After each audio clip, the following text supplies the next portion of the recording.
अस्सलाम वालेकुम। आज हम लोग देखने जा रहे हैं निष्ठा कॉम्पिटेंसी टेस्ट के बारे में कि उसके अंदर सवालात कैसे आते हैं, कहाँ से आते हैं और कौन कौन से सवालात उसमें रहते हैं। ये तमाम बातें हम लोग इस वीडियो में देखेंगे। मैं यहाँ पर जो क्वेश्चंस आ सकते थे वो भी इस वीडियो में बताए गए हैं। साथ ही साथ हमारे जो 18 मॉड्यूल हुए थे उन मॉड्यूल्स के क्वेश्चन आंसर भी मैंने यहाँ पर एक साथ किया हूँ, तो आप लोगों को आसानी होगी। जब भी हमारा ये टेस्ट होगा तो आप लोगों को ये टेस्ट के अंदर ये सब सवालात आ सकते हैं और आप लोगों को 60% यहाँ पर इसके अंदर मार्क्स हासिल करना जो है तो ज़रूरी होगा। तो आइए हम इस वीडियो को देखते हैं और इसके सवालात के जवाबात को समझने की कोशिश करते हैं। अब हम यहाँ पर ऐसे प्रश्न देखने वाले हैं जो इस कॉम्पिटेंसी टेस्ट में जो है तो आ सकते हैं। हमारा पहला प्रश्न है यहाँ पर, निष्ठा का फुल फॉर्म बताइए। तो निष्ठा का जो फुल फॉर्म है वो ये है, national initiative for school heads and teachers holistic advancement. ये हुआ निष्ठा का फुल फॉर्म। उसके बाद प्रश्न नंबर 2 है, निष्ठा प्रशिक्षण के मुख्य उद्देश्य क्या है। तो निष्ठा प्रशिक्षण के मुख्य उद्देश्य जो है वो यहाँ पर दिए गए हैं। सभी शिक्षक साथियों को क्रिएटिव, ऊर्जावान, उत्साही बनाकर सतत उनके व्यवसाय का उन्नयन करना और बच्चों को क्रिएटिव बनाते हुए उन्हें शिक्षा की मुख्य धारा से जोड़ना। ये हमारे सवालात के जवाबात हैं।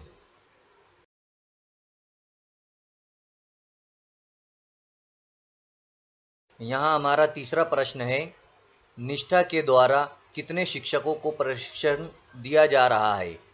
तो उत्तर है, करीबन 42 लाख शिक्षकों को प्रशिक्षण जो है तो दिया जा रहा है। प्रश्न नंबर 4 है, निष्ठा प्रशिक्षण कार्यक्रम में कुल कितने मॉड्यूल्स है। तो आप लोग सभी जानते हैं कि टोटल जो है तो 18 मॉड्यूल्स है।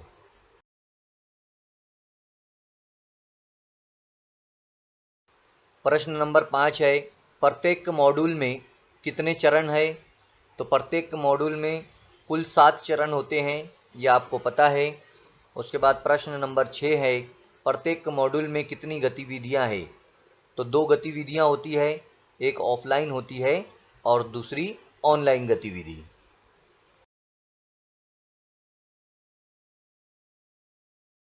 हमारा 7वां प्रश्न है, ऑफलाइन गतिविधियां क्या होती है। तो ऑफलाइन गतिविधियां वे होती है जिसमें शिक्षक स्वयं चिंता करके डायरी या चार्ट का निर्माण करता है। और ऑनलाइन गतिविधियां क्या होती है। ऑनलाइन गतिविधियां वे होती है जो जिसमें शिक्षक ब्लॉग स्पॉट लिंक पर जाकर उसे देखकर विचार प्रकट करता है। यह ऑनलाइन गतिविधि होती है।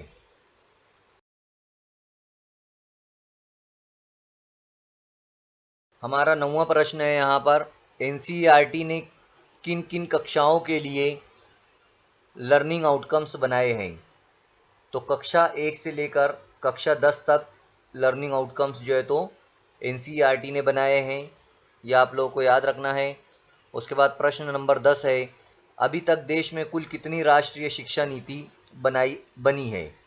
तो अभी तक देश में कुल 3 राष्ट्रीय शिक्षा नीति बनी है, 1968, 1986 और अभी नई जो पॉलिसी आई है 2020।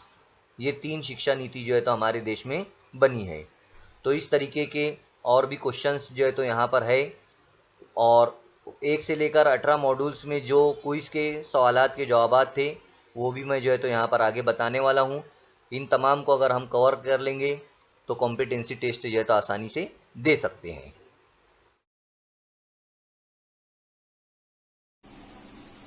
यहाँ पर हम लोग मॉड्यूल नंबर 1 के प्रश्न के उत्तर देखेंगे। पहला यहाँ पर प्रश्न दिया गया है, निम्नलिखित में से कौन सा कथन पाठ्यक्रम के लिए मान्य नहीं है। तो उसका डायरेक्ट मैं यहाँ पर जवाब का स्क्रीनशॉट जो है तो लेकर आप लोगों के सामने रखा हूँ। इसका जवाब जो है तो ये वाला आएगा, ये स्कूलों में शिक्षा के उद्देश्यों को लागू करने के लिए डिज़ाइन की गई नियोजित गतिविधियों का एक समूह है। ये वाला जवाब रहेगा। जवाबात के जो प्लेस है वो चेंज हो सकते हैं, इसलिए आप लोगों को जो जवाब है उसको ध्यान में रखना है कि इसका जवाब जो है तो ये वाला आएगा, ये स्कूल में, ये वाला इसका जवाब रहेगा। अभी दूसरा हम लोग प्रश्न देखेंगे। दूसरा प्रश्न है, भारत में शिक्षा पर पहली और दूसरी राष्ट्रीय नीति को किन वर्षों में तैयार किया गया था? तो यहाँ पर उसका जवाब है 1968 और 1986 में। ये आप लोगों को याद रखना है।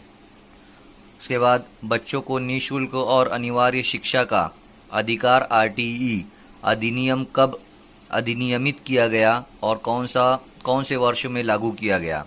तो उसका जवाब जो है तो ऊपर पहला है, वर्ष 2009 में अधिनियमित किया गया और अप्रैल 2010 से लागू किया गया। यह आप लोगों को याद रखना है। उसके बाद विकलांग व्यक्ति अधिनियम 2016 आरपीडब्ल्यूडी अधिनियम 2016 समावेशी शिक्षा को शिक्षा की एक प्रणाली के रूप में परिभाषित करता है।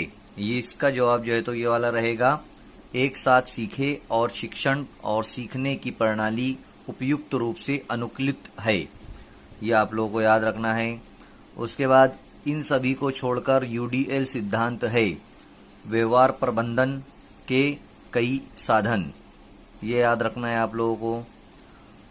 निम्नलिखित में से राष्ट्रीय पाठ्यचर्या की रूपरेखा के लिए कौन सा वाक्य सही है? तो इसमें तमाम वाक्य जो सही है वो सभी जो है तो आएगा, सभी जवाब जो है तो इसका सही रहेगा। इसके बाद समान विकलांगता वाले दो बच्चे, तो इनका जो जवाब रहेगा वो है, कक्षा में शिक्षक द्वारा विभिन्न हस्तक्षेप की आवश्यकता हो सकती है। ये वाला जो है तो इसका जवाब रहेगा। राम दृष्टिबाधित छात्र है, निम्नलिखित में से कौन सा उसके लिए अभिविन्यास और गतिशीलता प्रशिक्षण के लिए सबसे उपयोगी है? तो उसका जवाब रहेगा स्कूल भवन के स्पर्श नक्शे। इसी तरह एनईपी जो न्यू नेशनल एजुकेशन पॉलिसी है उसके तहत जो डिजाइन किया गया है 10+2 को चेंज करके बदल कर ये जो है तो दिया गया है 5334। ये आप लोगों को याद रखना है। इसके अलावा समावेशी शिक्षा को बढ़ावा देने के लिए निम्नलिखित में से कौन सा महत्वपूर्ण नहीं है? तो शिक्षक की सामाजिक आर्थिक स्थिति। जवाब रहेगा शिक्षक की सामाजिक और आर्थिक स्थिति।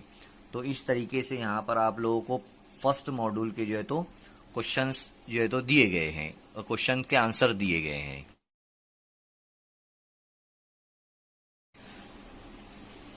अब हम यहाँ पर मॉड्यूल नंबर 2 के आंसर देखेंगे। पहला है मॉड्यूल नंबर 2 का, चौकस श्रवण कौशल्य उपस्थित होने के लिए एक शिक्षक को छात्र के निम्नलिखित पर ध्यान देने की आवश्यकता है। सभी, इसका जवाब जो है तो सभी रहेगा। इस सवाल को और जवाब को, दोनों चीजों को आप लोगों को ध्यान में रखना है। उसके बाद शिक्षक छात्रों को वास्तविक चिंता और रुचि का संप्रेषण कर सकते हैं। इसका जो है तो आंख से संपर्क करके, ये वाला जो है तो जवाब रहेगा। उसके बाद निम्नलिखित में से कौन सा संवेदनशील शिक्षक की विशेषताएं हैं? तो हाँ, छात्रों की आवश्यकताओं और समस्याओं की अनुरूप होना, ये वाला इसका जवाब रहेगा। उसके बाद यहाँ पर है, छात्रों के लिए शिक्षकों को कक्षा के वातावरण में सकारात्मकता को बढ़ावा देने की आवश्यकता है ताकि छात्र अनुभव कर सके। तो इसका जवाब रहेगा सुरक्षित और स्वीकृत। उसके बाद तदनुभूति है, तो इसका आंसर है किसी और की तरह महसूस करना और सोचना। बच्चों के समूह के बीच द्वंद्व के मामले में आप एक शिक्षक के रूप में कौन सी युक्ति का उपयोग करेंगे? तो बच्चों के बीच संवाद करने में सहज बनाएंगे, ये वाला इसका जवाब है। स्कूल कक्षाओं में स्वस्थ वातावरण को बढ़ावा देने के लिए, इसका जवाब है सहानुभूति और देखभाल। एक शिक्षक को संवेदनशीलता के गुण को चित्रित दर्शा सकता है, दूसरों की भावनाओं और विचारों से अवगत होकर, ये इसका जवाब रहेगा। इसके बाद किसी अन्य व्यक्ति के दृष्टिकोण से स्थितियों को देखने के सक्षम होने की योग्यता, दक्षता को निम्न रूप में जाना जाता है। दृष्टिकोण जानना, इसका जो है तो जवाब आएगा दृष्टिकोण जानना। इसके बाद इनमें से कौन सा एक प्रभावी सहायक की विशेषता नहीं है? व्यक्ति के लिए समस्याओं का समाधान करना, ये जो है तो इसका जवाब रहेगा। तो इस तरीके से यहाँ पर हम लोगों ने देखा मॉड्यूल नंबर 2 के प्रश्नों के उत्तर। आप लोगों को तमाम मॉड्यूल के धीरे धीरे जो है तो बताए जाएंगे। अब हम यहाँ पर देखेंगे मॉड्यूल नंबर 3 के प्रश्नों के उत्तर।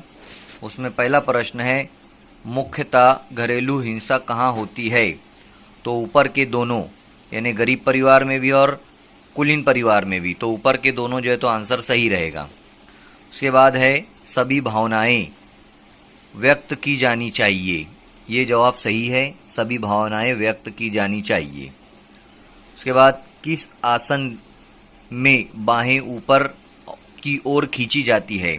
तो हस्तोत्तानासन जो है ये, इसमें बाहें ऊपर जो है तो खींची जाती है, ये याद रखना है हमें। उसके बाद संतुलित आहार से क्या तात्पर्य है? तो संतुलित आहार से तात्पर्य है उचित अनुपात में प्रोटीन, कार्बोहाइड्रेट, वसा, विटामिन का समावेश, ये इसका जवाब है। उसके बाद स्कूल सुरक्षा और स्वच्छता में क्या नहीं आता? इनमें से कोई भी नहीं, यानी पीने का पानी और भूकंप, अपर्याप्त स्वच्छता सुविधाएं और सड़क सुरक्षा, इनमें से जो है तो कोई भी जो है तो नहीं आता। स्कूल सुरक्षा और स्वच्छता में क्या नहीं आता? तो इसका जवाब जो है तो ये आएगा। उसके बाद है, शारीरिक स्वास्थ्य में क्या नहीं आता? टीवी पर व्यायाम देखना, ये जो है तो स्वास्थ्य में नहीं आता है, शारीरिक स्वास्थ्य में नहीं आता है। उसके बाद है, निम्नलिखित में से कौन सा कथन सत्य है? हमारे शरीर में परिवर्तन प्राकृतिक, सामान्य और स्वास्थ्य होते हैं, ये इसका जवाब सही है। इसके अलावा शारीरिक शिक्षा में किन का समयकन किया जा सकता है? तो सभी का जो है तो किया जा सकता है। केवल विज्ञान और सामाजिक विज्ञान, केवल भाषा और विज्ञान, अतिरिक्त पाठ्यक्रम गतिविधियां, तो सभी का जो है तो समावेश किया जा सकता है।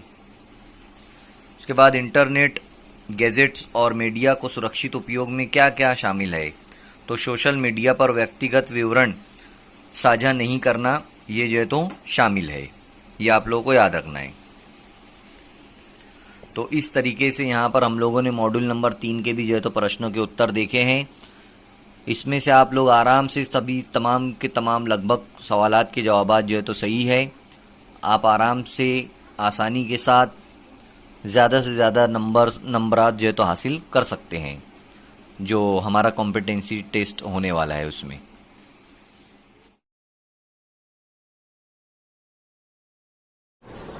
अब हम यहाँ पर देखेंगे मॉड्यूल नंबर 4 के प्रश्न उत्तर। तो उसमें पहला प्रश्न है हमारा, निम्नलिखित में से कौन सा कथन जेंडर मिथक नहीं है? तो इसमें स्क्रीनशॉट में लेकर रखा हूँ जवाबात के।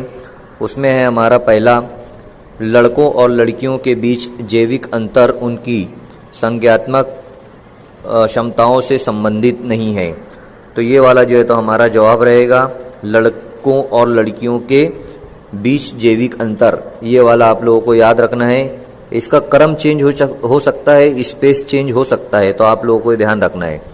उसके बाद है हमारा, निम्नलिखित में से कौन सा वाक्य सही है? तो वाक्य ये वाला सही है, लड़के और लड़कियों के साथ बराबरी का व्यवहार किया जाना चाहिए।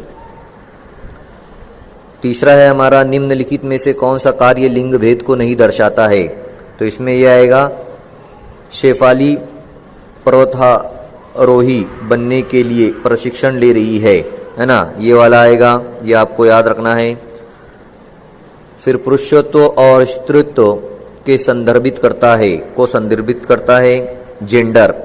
ये वाला जवाब रहेगा हमारा जेंडर, याद रखना है आपको। जेंडर के बारे में निम्नलिखित में से क्या सही नहीं है? तो जेंडर महिलाओं और पुरुषों और ट्रांसजेंडर के बीच एक सामाजिक स्वरूप निर्मित अंतर है। ये वाला जो है तो हमारा जवाब रहेगा जेंडर के बारे में निम्नलिखित में से क्या सही नहीं है, इसका जवाब है ये।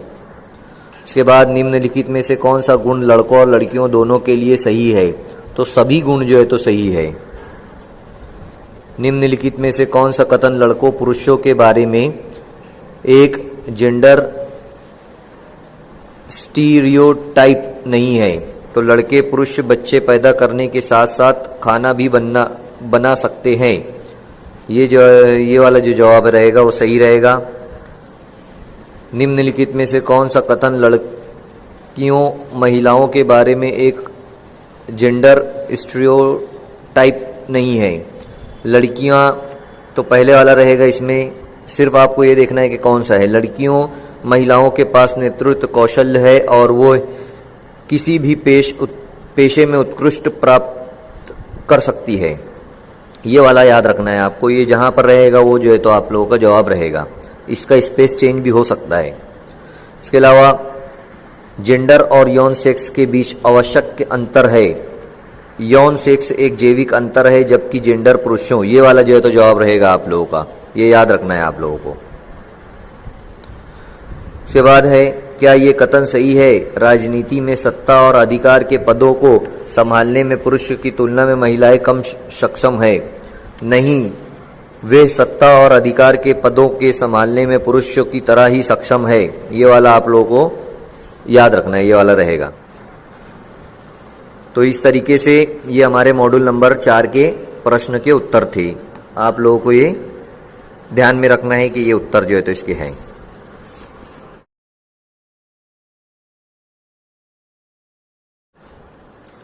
इसके बाद हम देखेंगे प्रश्न मॉड्यूल नंबर 5 के प्रश्न उत्तर। ई सामग्री निर्माण के लिए निःशुल्क एवं ओपन सोर्स सॉफ्टवेयर मंच है। तो इसका जवाब आएगा सभी।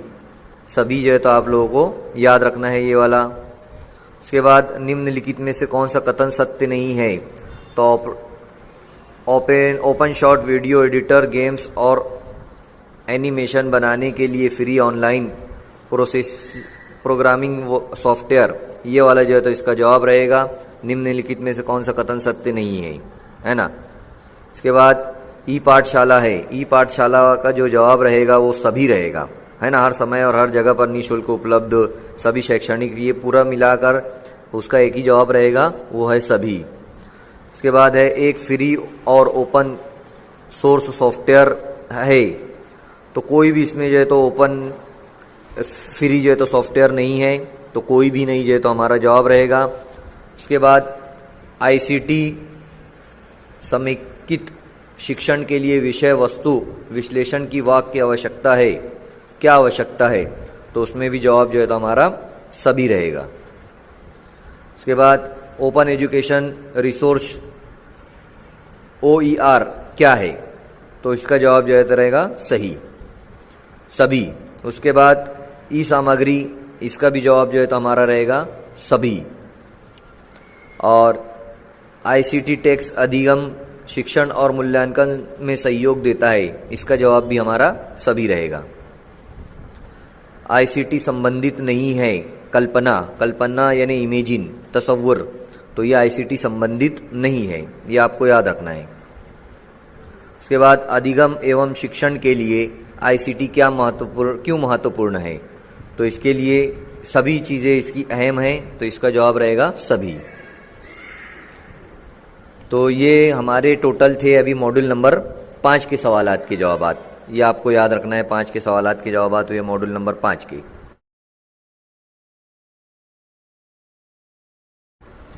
अब मॉड्यूल नंबर 6 के देखेंगे सवालात के जवाबात। मॉड्यूल नंबर 6, विशेष ज़रूरतों वाले बच्चे CWSN को निम्न में से किसके माध्यम से आनंददायी अधिगम में लगाया जा सकता है? तो कला समेकित शिक्षा, इसका जवाब रहेगा, ये याद रखना है आपको। उसके बाद समेकित शिक्षा निम्नलिखित में से कौन से क्षेत्रों में विकास सहायक होती है? तो सभी क्षेत्रों में जो है तो विकास सहायक होती है, ये याद रखना है। उसके बाद कला रूपों के एकीकरण के माध्यम से शिक्षकों द्वारा मूल्यांकन नहीं किया जा सकता, ये जो है तो गलत है, तो इसका जवाब गलत रहेगा। उसके बाद कला समेकित गतिविधियों इनमें से किस सिद्धांत पर आधारित है? अनुभव आधारित अधिगम, ये इसका जवाब रहेगा। हाँ, इसके बाद है कला समेकित शिक्षा की गतिविधियों का वीडियो देखने के बाद कौन सा ध्वनियाँ उंगलियों से बनाई जा सकती है? तो बारिश की ध्वनि, बारिश की आवाज़ जो है तो बनाई जा सकती है। इसके बाद निम्नलिखित में से कौन सी कला प्रदर्शन नहीं की जा सकती? प्रदर्शन कला नहीं है, तो वह है चित्रकला। इसके बाद ये हमारा है कला समेकित शिक्षा में कला को किस संदर्भ में लिया जाता है? तो कला को जो है शिक्षण शास्त्र का एक टूल इस संदर्भ में लिया जाता है। विभिन्न, हाँ, उसके बाद समेकित का अर्थ क्या है? तो विभिन्न पाठ्यक्रम क्षेत्रों के शिक्षण के साथ कला का संयोजन, ये जो है तो उसका अर्थ है, ये आपको याद रखना है। उसके बाद कला समेकित शिक्षा के माध्यम से शिक्षक क्या विकसित कर सकेंगे? तो अनुलाभ हो, हाँ, और के लिए गतिविधियाँ, ये वाला जवाब रहेगा। उसके बाद गणित, विभिन्न अवधारणाएं, विज्ञान, सामाजिक अध्ययन और भाषा के समेकित अधिगम, इसका जो जवाब रहेगा वो संभव नहीं है ना, संभव नहीं है, ये जवाब रहेगा। तो इस तरीके से हमारा मॉड्यूल नंबर 6 के भी हम लोगों ने सवालात के जवाबात अभी देख लिए हैं।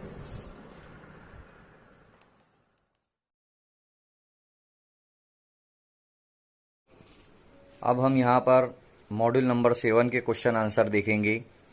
पहला यहाँ पर क्वेश्चन है मॉड्यूल नंबर 7 का, गणित में सीखने की अक्षमता का आकलन निम्नलिखित परीक्षणों में से किस द्वारा उचित रूप से किया जा सकता है? तो उसका जवाब है नैदानिक परीक्षण, ये वाला है। दूसरा है एक शिक्षक कक्षा के कार्य को एकत्रित कर पढ़ती है, फिर छात्रों की ज़रूरतों को पूरा करने के लिए अगले पाठ की योजना बनाते हुए, ये वाले का जो है तो पहला है यहाँ पर सीखने के लिए आकलन, तो आप लोगों को सीखने के लिए आकलन ये याद रखना है। इसके बाद सतत और व्यापक आकलन आवश्यक है ना, तो उसका है ये समझने के लिए कि कैसे अधिगम को अवलोकन, रिकॉर्ड और बेहतर बनाया जा सकता है ना, ये वाला जवाब याद रखना है। उसके बाद निम्नलिखित में से कौन सा एक उपयुक्त प्रारंभिक आकलन कार्य नहीं है? तो छात्रों की रैंकिंग, ये वाला जो है जवाब रहेगा। उसके बाद कक्षा में समूह गतिविधियों द्वारा छात्रों में निम्नलिखित में से किसे विकसित किया जाता है? सहयोग जो है तो इसका जवाब रहेगा। उसके बाद छात्र अधिगम मानदंड बेंचमार्किंग हिस्सा है, किसका हिस्सा है? सीखने के लिए आकलन का, तो ये इसका जवाब है। उसके बाद निम्न में से कौन सी विद्यालय आधारित आकलन SBA की मुख्य विशेषता है? तो वो है योग्यता आधारित गतिविधि। उसके बाद आकलन का उद्देश्य है किसी चीज की गुणवत्ता के बारे में निर्णय लेना, निर्देश के अंत में उपलब्धि का आकलन करना, ये है सीखने का आकलन है, ये इसका जवाब है। उसके बाद अधिगम का अनुवीक्षक आकलन हिस्सा है रचनात्मक आकलन, तो ये है इसका जवाब रचनात्मक आकलन। ये यहाँ पर हमारे मॉड्यूल नंबर 7 के तमाम क्वेश्चंस के आंसर कंप्लीट हो जाते हैं।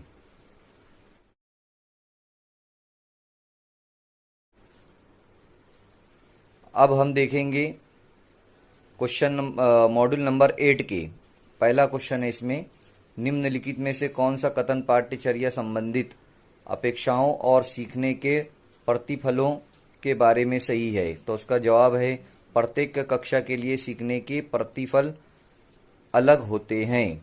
ये इसका जवाब है। इसके बाद दूसरा है, कक्षा 1 और कक्षा 2 में पर्यावरण अध्ययन भाषा और गणित के साथ पढ़ाया जाता है। ये इसका जवाब है। इसके बाद प्राथमिक स्तर पर पर्यावरण अध्ययन के सीखने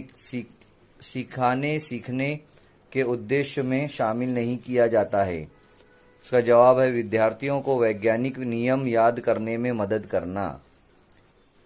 उसके बाद विभिन्न मापदंडों के लिए विद्यार्थियों के सीखने की प्रगति और उनके स्तरों का पता लगाने के लिए निम्नलिखित विकल्पों में से कौन सा सबसे उपयुक्त है? तो वो है रूबिकस मापदंड का सेट। ये वाला जवाब है। इसके बाद है, पर्यावरण को सुरक्षित रखने वाले 3 आर है। 3 आर कौन से है? ये है रिड्यूस कम करना, रीयूज पुनर्उपयोग करना, रिसाइकल पुनर्चक्रित करना। ये वाला इसका जवाब है। इसके बाद है, निम्नलिखित में से कौन सा पर्यावरण अध्ययन शिक्षण अधिगम के अनुरूप नहीं है?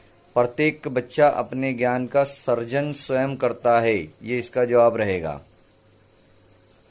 इसके बाद है, निम्नलिखित में से कौन सा बच्चों के बीच व्यक्तिगत सामाजिक गुणों को बढ़ाने में मदद करता है? तो कक्षा में सहयोगी और सहकारी रूप से सीखने को बढ़ावा देना। ये इसका आंसर रहेगा। इसके बाद है, प्राथमिक स्तर के पर्यावरण अध्ययन की पाठ्यचर्या में होना चाहिए। जवाब रहेगा आसपास की चीजों की जांच पड़ताल करने के अवसर उपलब्ध करवाइए। पर्यावरण अध्ययन जिसे बढ़ावा नहीं देता, परिभाषाओं को याद करना। यह आंसर रहेगा इसका। राष्ट्रीय पाठ्यचर्या के रूपरेखा के अनुसार पर्यावरण अध्ययन के लिए कौन सा वाक्यांश सही है? तो वाक्य लास्ट वाला सही है। पर्यावरण अध्ययन की प्रकृति एकल विषयक है। तो इस तरीके से ये हमारे जो है तो सवालात के जवाबात है मॉड्यूल नंबर 8 के। अब हम मॉड्यूल नंबर 9 के देखने जा रहे हैं। मॉड्यूल नंबर 9 में क्वेश्चन है पहला, इनमें से किसे गणित को आनंददायी बनाने की जरूरत नहीं है? तो इसका आंसर है केवल समस्याओं के बारे में छात्र को बताना। ये वाला आंसर रहेगा इसका।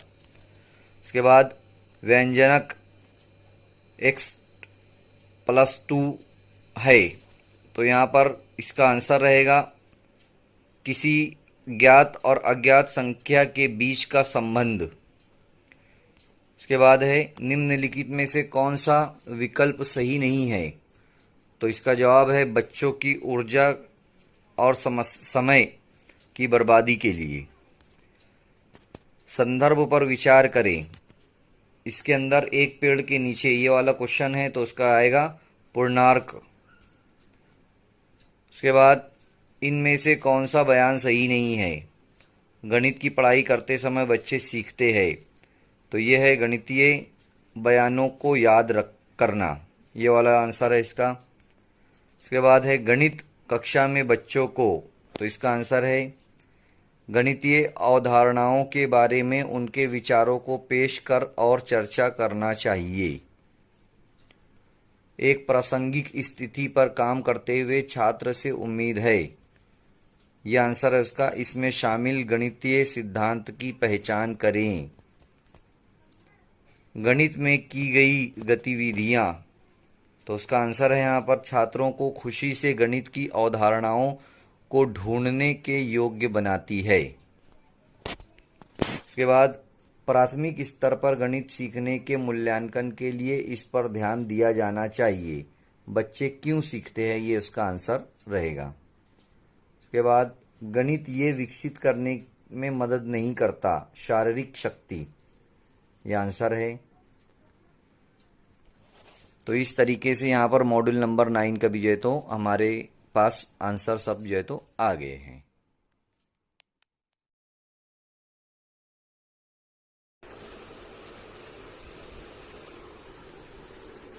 अब हम यहाँ पर देखेंगे मॉड्यूल नंबर 10 के प्रश्न उत्तर। पहला प्रश्न है हमारा यहाँ पर, राजतंत्रात्मक शासन की प्रणाली में कौन निर्णय लेता है और कौन सरकार चलाता है ना। तो यहाँ पर इसका जवाब है राजा या रानी। इसके बाद सामाजिक विज्ञान सामाजिक अध्ययन वर्ग में मॉक संसद का संचालन करने के मुख्य कारण क्या है। तो उसका जवाब रहेगा राजनीतिक संस्थाओं के कामकाज की कुछ समझ विकसित करना। एक ग्लोब के बारे में निम्नलिखित बयान में से कौन सा सही नहीं है। तो ग्लोब महाद्वीपों का सही आकार नहीं दिखाता है। ये जो है तो इसका जवाब है 23.5 डिग्री दक्षिण अक्षांश के रूप में जाना जाता है। तो वो है मकर रेखा, ये वाला जवाब है। निम्नलिखित में से कौन सा कथन सही है। तो पहला जो वाला ये कथन सही है, अक्षांशों के सभी रेखाएं मुभदेय रेखा से छोटी होती है। इसके बाद है कॉलम ए को कॉलम बी के साथ मैच करें और नीचे दिए गए कोड का उपयोग करके सही उत्तर का चयन करें। तो इसका जवाब ये वाला रहेगा तीसरा। यहाँ पर आप लोग देख लेना, ये वाला जवाब जो है तो सही रहता है। साहित्यिक स्रोत क्या है। तो ग्लोब, नक्शे, जानवरों की हड्डियाँ, ये जो है तो आएगा इसका जवाब। उसके बाद विभिन्न आजीविकाओं के बारे में पढ़ते समय निम्नलिखित में से कौन सा विधि सबसे उपयुक्त होगी। तो इसका ये जवाब है ड्रा, लिखे और चर्चा करें। कौन सी विधि शिक्षार्थी द्वारा इस सीखने के प्रतिफल, ये वाला जो है तो इसका जवाब है परियोजना आधारित ज्ञान। सामाजिक विज्ञान का पाठन को बढ़ावा देता है। तो इसका जवाब ये रहेगा स्वतंत्रता, विश्वास और विविधता के लिए सम्मान जैसे मानवीय मूल्य। तो इस तरीके से ये हमारे मॉड्यूल नंबर 10 के प्रश्न उत्तर हुए हैं।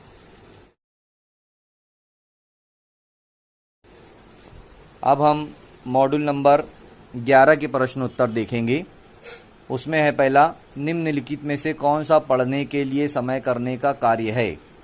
तो उसका जवाब है कक्षा के 4 या 2 के समूह में विभाजित करना और पाठ को बारी बारी से पढ़ना, ये वाला जवाब रहेगा इसका। उसके बाद है एक पूर्व पठन कार्य के उद्देश्य 0 है। तो पाठ के विचारों के साथ सीखने वालों के पिछले अनुभव और ज्ञान को जोड़ना। पढ़ना अर्थ गणना है, इस कथन से क्या अभिप्राय है। उसका जवाब है पढ़ना पाठ के विचारों को समझना। वर्तमान भाषा सीखने के नजरिए के निम्नलिखित में से कौन सा सच है। तो ये एक सत्य है, ये वाला देखना है, एक सत्य है। जब बच्चे स्कूल में प्रवेश करते हैं तो हमें मौखिककरण साधनों के माध्यम से भाषा के साथ परिचित करना है, ये वाला जवाब रहेगा इसका।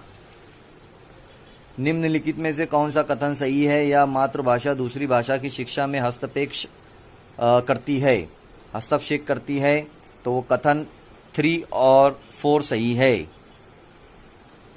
बच्चे मानव सीखता है काफी प्रयास के बिना मातृभाषा, ये जवाब रहेगा इसका। भाषा सीखने के केंद्रीयता का अर्थ है कि सभी विषय वस्तु सीखना मूल रूप से भाषा सीखना है। यहाँ पर मातृभाषा आधारित बहुभाषिकता क्या है। तो इसका जो लास्ट वाला जो जवाब है, सभी बच्चे अपनी मातृभाषा में स्कूली शिक्षा शुरू करते हैं और कई भाषाओं को जोड़ते हुए आगे बढ़ते हैं, ये वाला जवाब रहेगा इसका। ये याद रखना है आप लोगों को। उसके बाद कई भाषाओं का सीखना, सिखाना और शिक्षण, ये वाला इसका जवाब है। ऊपर लिखा हुआ है भाषा सीखने की रणनीति के रूप में बहुभाषिकता का क्या अर्थ है। तो उसका जवाब है कई भाषाओं का सीखना, सिखाना और शिक्षण। तो इस तरीके से हमारे यहाँ पर मॉड्यूल नंबर 11 के क्वेश्चन आंसर जो है तो कंप्लीट होते हैं। अब हम देखेंगे मॉड्यूल नंबर 12 के। तो इसका है पहला, शिक्षक ने शिक्षार्थियों को हर्बल उद्यान में अपनी ऊंचाई का उपयोग करते हुए पौधों की तुलनात्मक लंबाई मापकर, इसका जवाब है फर्स्ट, सेकंड और थर्ड सही है। तो ये वाला इसका जवाब रहेगा, आप लोगों को याद रखना है। उसके बाद है शिक्षक ने छात्रों को नोटबुक में अपनी पसंद के पौधों के स्केच बनाने। ये इसका इस सवाल का जवाब रहेगा पौधों की वृत्तियों में विविधता। उसके बाद है विभिन्न पौधों के प्रवृत्तियों के डेटा के संग्रह के लिए कक्षा छठी के छात्रों के एक साथ। इसका जवाब रहेगा शिक्षार्थी पौधों को उनकी प्रवृत्तियों के आधार पर वर्गीकृत करने के सक्षम होंगे। आप नीचे दी गई गतिविधि छात्रों के सक्षम प्रदर्शित कर रहे हैं। प्याज काटकर पानी में मिला दिया। इस सवाल का जवाब रहेगा अमल उस विलयन में बनता है जो नीले लिटमस को लाल कर देते हैं। छात्रों से कहा जाता है कि प्रोटीन से बने विभिन्न रेशों के बारे में जानकारी एकत्र करें। इसका जवाब है रेशम। कक्षा में घोल के बारे में चर्चा करते हुए आप एक विद्यार्थी को पानी में किसी पदार्थ को डालने के लिए आमंत्रित करते हैं। इसका जवाब है घोल संतृप्त हो जाएगा। आप छात्रों को ये महसूस करने में मदद करना चाहते हैं कि सभी ध्वनियाँ मनुष्य के लिए श्रव्य नहीं है। इसका जवाब है परियोजना। ध्वनि उत्पन्न करने के विभिन्न तरीकों में परिचय कराने के लिए। इस सवाल का जवाब है विद्यार्थियों को गतिविधि करने के लिए सभी कक्षाओं से दूर खेल मैदान में ले जाए। मीरा आपकी कक्षा में एक दृष्टिबाधित छात्रा है। इस सवाल का जवाब है सभी दृष्टिकोणों का मिश्रण। भारत में स्कूली शिक्षा के किस चरण में विज्ञान को एक अलग विषय शास्त्र के रूप में शुरू किया जाता है? उच्च प्राथमिक। तो इस तरीके से हमारा 12 नंबर मॉड्यूल की जो है तो क्वेश्चन आंसर जो है तो यहाँ पर कंप्लीट होते हैं। अब हम यहाँ पर मॉड्यूल नंबर 13 के प्रश्न उत्तर देखने वाले हैं।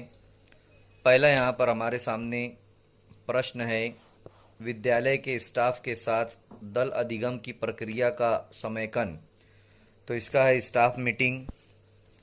इसके बाद विद्यालय नेतृत्व का सीधा प्रभाव छात्र अधिगम पर पड़ता है। इसका अर्थ है विद्यालय प्रमुख द्वारा कक्षा में शिक्षण अधिगम प्रक्रिया में सम्मिलित होना। इसके बाद है विद्यालय विकास योजना किसके लिए उपयोगी नहीं है? केवल प्रशासकीय उद्देश्य के लिए। इनमें से कौन सा विकल्प सक्रिय अधिगम नहीं है? सक्रिय अधिगम व्यक्तिगत सोच को प्रोत्साहित नहीं करता। ये वाला जवाब रहेगा। इसके बाद है विद्यालय में अधिगम सांस्कृतिक विकसित करने की संकल्पना को इनमें से। तो इसका है दल अधिगम। इनमें से कौन सा अकादमिक नेतृत्व के प्रमुख अवयव नहीं है?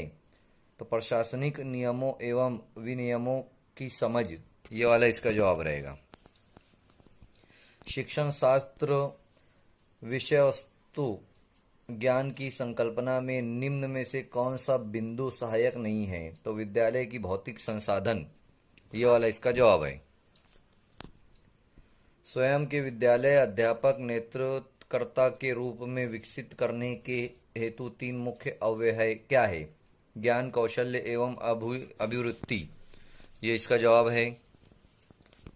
विद्यालय प्रमुख के तौर पर विद्यालय नेतृत्वकर्ता की क्या भूमिका होनी चाहिए?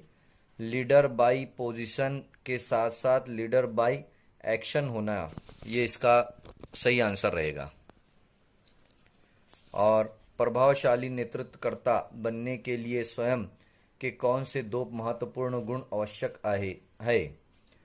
पहलकर्ता एवं सकारात्मक दृष्टिकोण। ये इसका जवाब है। तो इस तरीके से ये हमारा मॉड्यूल नंबर 13 के सवालात के जवाबात थे। अब हम मॉड्यूल नंबर 14 के प्रश्न उत्तर देखेंगे। वर्तमान समय में डेटा एकत्र करने के लिए सरकार द्वारा शुरू किया गया ऑनलाइन पोर्टल। तो यूडाइज शिक्षा के लिए एकत्रित जिला सूचना प्रणाली। ये वाला है इसका आंसर। इसके बाद है प्रारंभिक स्तर पर राष्ट्रीय उपलब्धि सर्वेक्षण NAS किन कक्षाओं में बच्चों के सीखने की उपलब्धि का आकलन करने के लिए किया गया? कक्षा 3 से 9 तक। इसके बाद है निम्नलिखित में से कौन सा भारत में समावेशी शिक्षा के लिए इतिहास में एक मील का पत्थर है? तो इसका जवाब है सर्व शिक्षा अभियान 2000। इसके बाद है समग्र शिक्षा किन वर्गों में शामिल है? पूर्व विद्यालय से 12वीं तक। समग्र शिक्षा योजना के मुख्य घटक, तो इसका ये वाला आंसर रहेगा 2, 3, 4, 5, 6। इसके बाद है समग्र शिक्षा एक एकीकृत योजना है जिसमें सरकार के 3 प्रवृत्ति प्रायोजित योजनाएं हैं: सर्व शिक्षा अभियान SSA, राष्ट्रीय मध्य शिक्षा अभियान RMSA और मिड डे मील। इसके बाद है स्कूल शिक्षा से संबंधित सभी जानकारी प्रदान करने के हेतु देश भर के 15 लाख स्कूलों को जोड़ने के लिए शिक्षा मंत्रालय द्वारा शुरू किया गया पोर्टल शगुन पोर्टल, ये इसका जवाब है। निम्नलिखित में से कौन सा दोपहर का भोजन योजना MDMS का दृष्टिकोण नहीं है? अतिथि भोजन। नेशनल अचीवमेंट सर्वे का आवश्यकता क्यों है? सीखने के परिणामों का आकलन करने के लिए। राज्य और संघ राज्य क्षेत्रों में समग्र शिक्षा की कार्यान्वयन संस्था कौन सी है? राज्य कार्यान्वयन समिति। अब हम 15वां मॉड्यूल के प्रश्न उत्तर देखेंगे। 0 कक्षा के भीतर के क्षेत्र है जहां बच्चों को विकास के एक विशिष्ट आयाम से संबंधित सामग्री मिलती है। Learning centre. पाठ्यचर्या चलाने के दौरान पूर्व प्राथमिक शिक्षा कार्यक्रम में शिक्षण शास्त्र के 3 मुख्य तत्व घटक क्या है? खेल, परस्पर संवाद और परिवेश। मान्यता है कि भाषण शब्द, शब्दांश, तुकांत और ध्वनियों से बनी है। ध्वनि जागरूकता। निम्नलिखित में से कौन सा घटक तत्व संयोजन लिंकेज स्थापित करने के लिए है? उपरोक्त सभी, ऊपर के सभी इसका मतलब है। इसके बाद है हम पूर्व प्राथमिक केंद्र में बच्चों को सीखने के लिए प्रोत्साहित करते हैं, तो इसका आंसर रहेगा विकास हेतु खेल एवं आयु आधारित उपयुक्त गतिविधियां और सामग्री। इसके बाद पूर्व प्राथमिक शिक्षा वर्षों के दौरान मूल्यांकन सुनिश्चित करने में मदद करता है। उपरोक्त सभी इसका आंसर रहेगा। पूर्व प्राथमिक शिक्षा कार्यक्रम प्रशिक्षण में शामिल होना चाहिए। पूर्व प्राथमिक और ग्रेड 1 और ग्रेड 2 के शिक्षक। छोटे बच्चों के खेलने के आकलन के लिए निम्नलिखित तत्कालीन तकनीक की आवश्यकता होती है। ऊपर के सभी। संज्ञानात्मक विकास के उप आयाम के रूप में मैथमेटिकल थिंकिंग में शामिल है आकार और स्थान की समझ। पूर्व प्राथमिक केंद्र आने वाले छोटे बच्चों के लिए आयु समूह क्या है? 3 से 6 साल। तो इस तरीके से हमारा ये 15 मॉड्यूल्स के सवालात के जवाब हुए हैं यहाँ पर।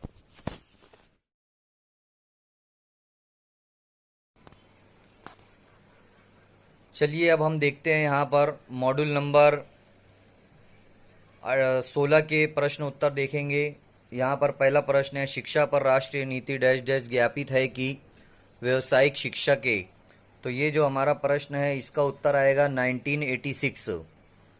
उसके बाद दूसरा प्रश्न है यहाँ पर, भारतीय शिक्षा आयोग को हंटर कमीशन 1882 के नाम से भी जाना जाता है। इस प्रश्न का जो उत्तर है वो है व्यवहारिक। इसके बाद ईश्वर भाई पटेल समिति 1977 ने SUPW को एक उद्देश्यपूर्ण सारथिक के रूप में, है ना, इस प्रश्न का उत्तर है मैनुअल।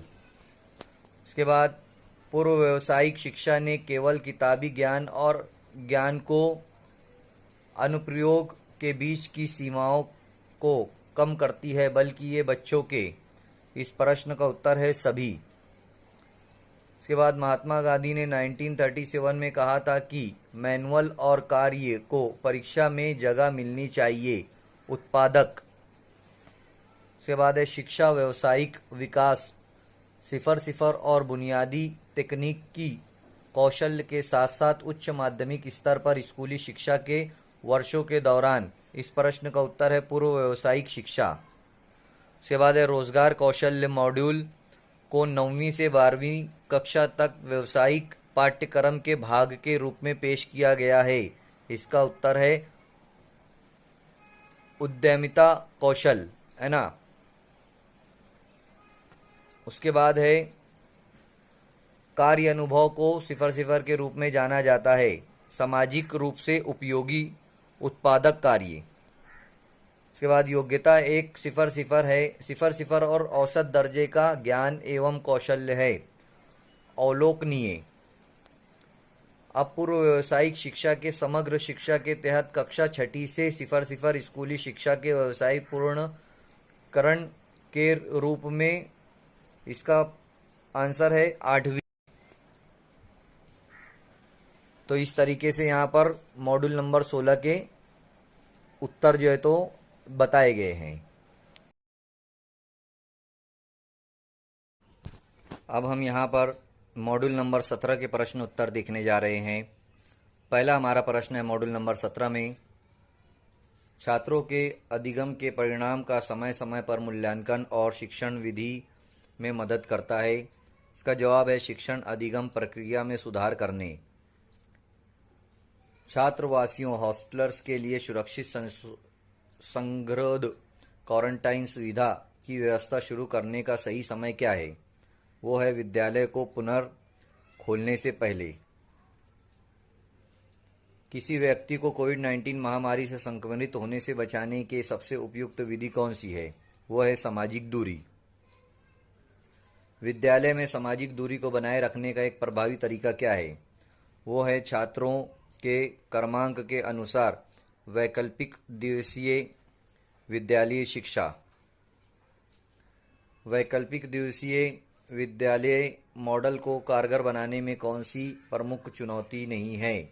वो है अध्ययन सामग्री।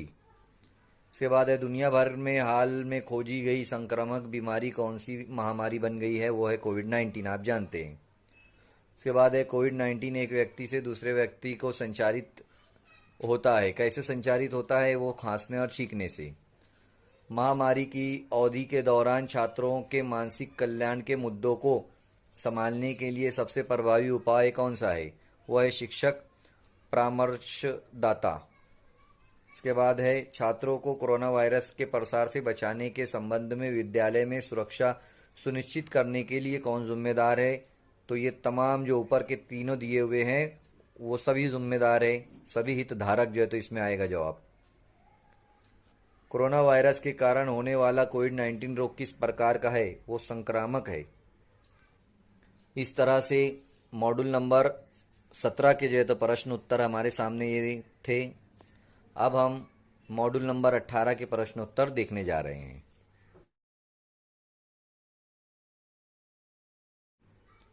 ये मॉड्यूल नंबर 18 के प्रश्न उत्तर है।